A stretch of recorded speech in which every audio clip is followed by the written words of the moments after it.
Brought to you by TechnoSpark 20 series smartphones. કદાચ તમે ભાજપના હોદ્દેદાર ગણો કેટલા થાય ગુજરાતમાં? મારી દ્રષ્ટિએ વધીને 500 550. તો અમારી સંકલન સમિતિ અત્યારે 550 ની થઈ ગઈ.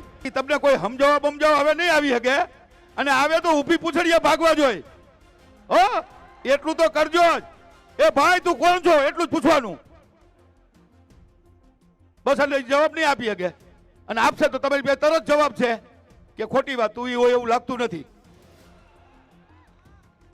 છત્રી હોય, લાલચુ હોય, આટલી હોપારી જેટલી પ્રસાદી આપી દઈએ તોય ધરાઈ જાય. કોકને લાડુઓ આપી દઈએ, કોકને તરબૂચ આપી દઈએ, તો તરબૂચ વાળો તો આમ થોડી ફાટીને ધોવાણ જ જાય. એવું તો અમે આપી, સમાજમાં સાથે રહ્યો નહીં રહીએ. એટલે જેને સમાજ માટે 99% સમાજ આપણે એક છત નીચે બેઠા છીએ. કદાચ તમે ભાજપના હોદ્દેદાર ગણો કેટલા થાય ગુજરાતમાં? મારી દ્રષ્ટિએ વધીને 500 550. તો અમારી સંકલન સમિતિ અત્યારે 550 ની થઈ ગઈ,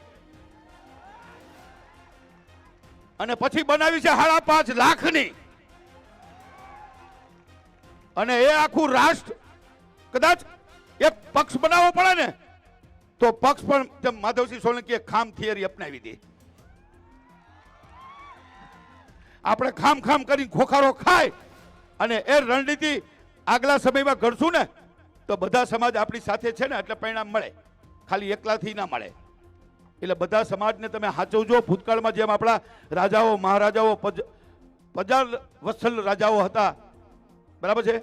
એટલે જો ભગવાનને કષ્ટ અને દુઃખ ભોગ્યું છે, જેનો હવારીય રાજ્યાભિષેક હોય એનો સીધો 14 વર્ષ વનમાં વહી જવું, સીતા માતાને ઉઘાડા પગે ભેગું જવું, એ રાવણ દહન કરવાનું હતું. એટલે 7 તારીખે આપણે દશેરા ઉજવવાના છે. દશેરા ઉજવવાના છે એટલામાં સમજી જજો, વધારે નહીં, બરાબર છે. એક વસ્તુ તમને એટલી કહી દઉં કે એક ક્ષત્રિય 10 મતનો સંકલ્પ કરવાનો. હવે તમે અહીંયા 20 લાખ હો, 10 લઈ આવો તો 2 કરોડ થાય. આપણે 2 કરોડ લઈ નથી જતો. આણંદ વાળા ખાલી એટલું લખી લેજો ને, એક મારો, એક સામે એક ફ્રી, 2 મત. તોય તમારું અહીં 9 લાખનું મતદાન છે, 18 લાખ થઈ જાય. તો ટોટલ મતદાન જ 20 લાખનું 22 લાખનું હોય. જીતવા માટે 6-7 લાખ જ જોતા હોય. એટલે પૂરી તાકાત બતાવજો. જો તાકાત છે એ પરચો છે, બરાબર છે. એટલે એ આપણે ખાસ જોવાનું. એમ વિજય થાય ને, વિજય પેટીયું ખુલે ત્યારે આપણે સાચું કહી શકશું કે આપણે આપણી બેટીઓને બચાવી.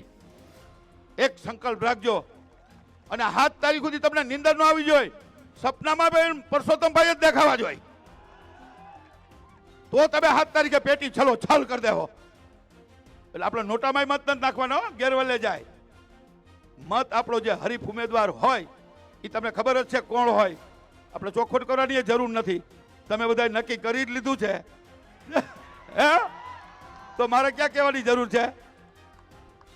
ચાલો, જય ભવાની, જય માતાજી, છાત્ર ધર્મ કી, ભારત માતા કી, રાજપૂતાણી કી.